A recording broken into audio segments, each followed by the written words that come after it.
dari kelompok 1 ingin mempresentasikan tugas CBL pengantar ilmu ekonomi yang berjudul Analisis tren produk hemat, layanan pesan antar makanan dalam perspektif ilmu ekonomi. Sebelum masuk ke materi, kami akan memperkenalkan diri kami terlebih dahulu. Perkenalkan, nama saya Rizky Nadia Hairunisa. Perkenalkan, nama saya Fuja Sukmadewiati. Perkenalkan, nama saya Fatih Naila. Saya Fasya Ajun Pramudita. Perkenalkan, nama saya Anggia Sabila Najwa. Saya Rizka Ayu Fatmawati. Saya Fitri Amelia.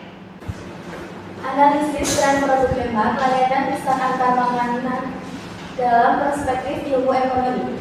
Selanjutnya kita masuk tujuan analisis. Untuk nomor 1, menjelaskan konsep konsumsi dalam perspektif ilmu ekonomi serta kaitannya dengan kebutuhan dan kelangkaan. Dan untuk nomor 2, menggambarkan perkembangan tren konsumsi masyarakat Indonesia. Dan untuk nomor 3, menganalisis pengaruh perubahan harga dan pendapatan. Dan untuk nomor 4, menjelaskan alasan masyarakat memilih produk hemat. Dan untuk nomor 5, mengulas peran promo dan harga terjangkau. Dan nomor 6, menilai perilaku konsumsi masyarakat. Dan untuk nomor 7, mengaitkan tren produk hemat pada layanan pesan antar makanan. Dan yang ke-8, memberikan pemahaman kontekstual bagi mahasiswa. Dan selanjutnya, untuk menjelaskan rumusan masalah serta pembahasannya. Nah, pada slide ini dijelaskan alasan mengapa GoFood menjadi salah satu tren konsumsi di Indonesia. Tren GoFood dipilih karena mencerminkan perubahan pola konsumsi masyarakat Indonesia yang semakin mengutamakan kepraktisan dan kecepatan. Perkembangan layanan digital seperti GoFood menunjukkan peningkatan peran ekonomi digital dalam mendorong aktivitas konsumsi rumah tangga sebagai salah satu komponen utama dalam ekonomi makro. Selain itu, GoFood berkontribusi juga terhadap pertumbuhan ekonomi melalui peningkatan perputaran uang, penciptaan lapangan kerja, serta mengutamakan UMKM kuliner yang berdampak pada pendapatan nasional. Oleh karena itu, GoFood relevan untuk dikaji karena mencerminkan hubungan antara perubahan perilaku konsumsi masyarakat, perkembangan ekonomi digital, dan pertumbuhan ekonomi Indonesia di masa mendatang. Selanjutnya di sini saya akan menjelaskan apa itu konsumsi dan apa kaitannya dengan kebutuhan dan kelangkaan. Konsumsi didefinisikan sebagai titik akhir dari aktivitas ekonomi di mana individu atau rumah tangga menggunakan sumber daya untuk memperoleh kepuasan atau utility. Konsumsi berkaitan erat dengan kebutuhan dan kelangkaan karena kebutuhan manusia tidak terbatas, sedangkan sumber daya untuk memenuhinya bersifat terbatas. Oleh karena itu, manusia harus membuat pilihannya dalam kegiatan konsumsi agar kebutuhan dapat terpenuhi secara efisien. Selanjutnya, Lalu ada hukum permintaan dalam konsumsi masyarakat Indonesia di tren e-commerce GoFood. Menyatakan jika harga turun, permintaan akan meningkat, tetapi jika harga meningkat, permintaan akan menurun. Sama seperti layanan GoFood, permintaan makanan akan meningkat saat ada promo, diskon, dan gratis ongkir. Tren makanan dan selera konsumen juga mempengaruhi permintaan, tidak hanya harga.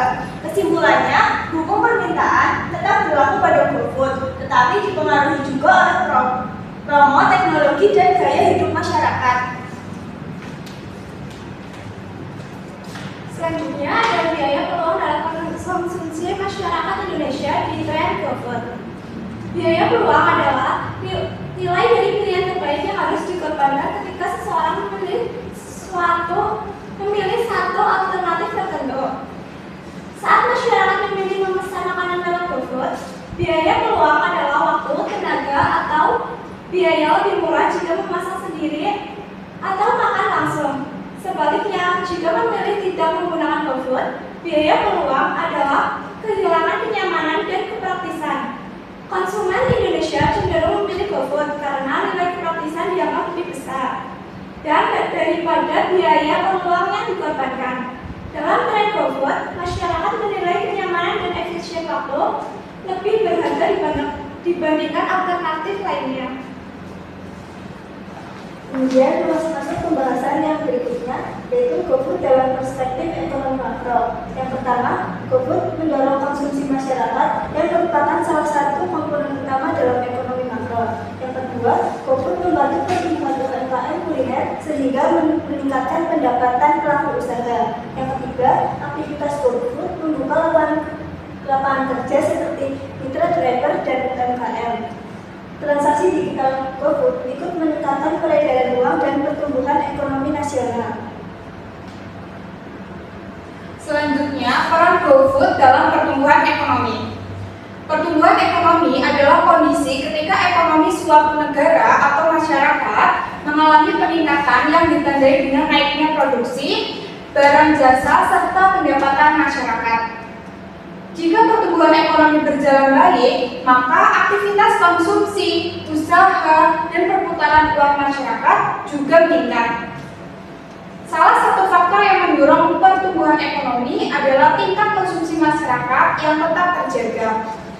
Produk hemat GoFood berkaitan dengan pertumbuhan ekonomi karena membantu masyarakat tetap bisa memenuhi kebutuhan makan dengan harga yang lebih terjangkau. Dengan adanya menu hemat dan promo, konsumen terdorong untuk tetap membeli makanan meskipun pendapatan terbatas.